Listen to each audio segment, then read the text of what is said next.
biharmasti.in।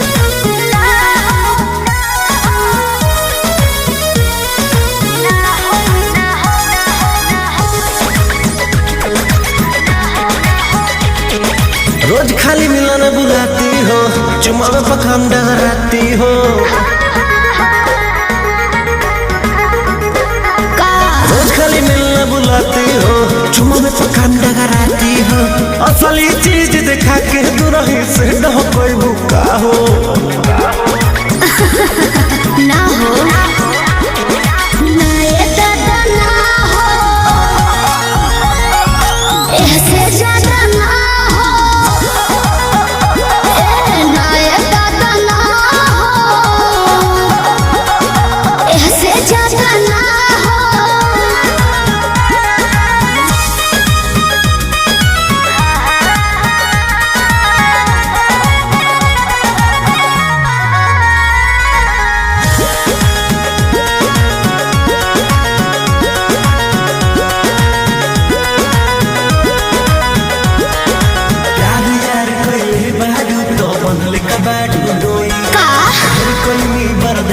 गोरी अब बर्दाश्त न होई, तनी ढेर लेखा बोलत का हो।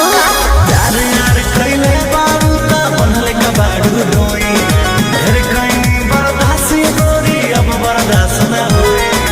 डोरल भरबा बहुते लागल प्रीत के बीच ना बोई, शादी से पहले बाबू कमाऊ ना होई। कवना बात के चिंता पड़वे खुल के खूबे खाओ जय हो।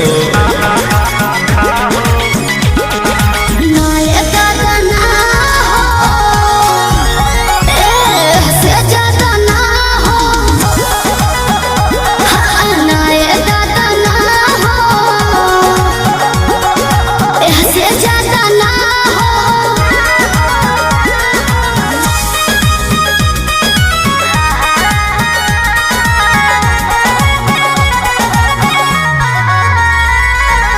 Music by Arya Sharma।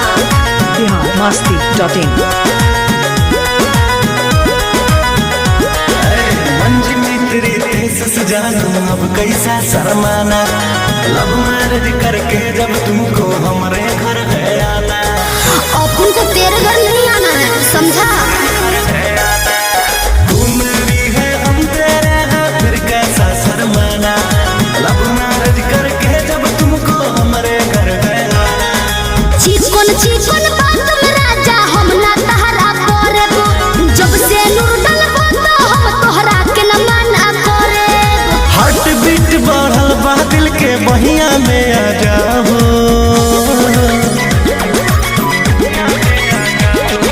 ना दादा ना हो,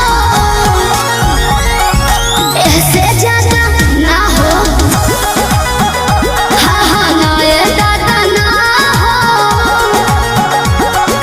ऐसे ज्यादा ना हो।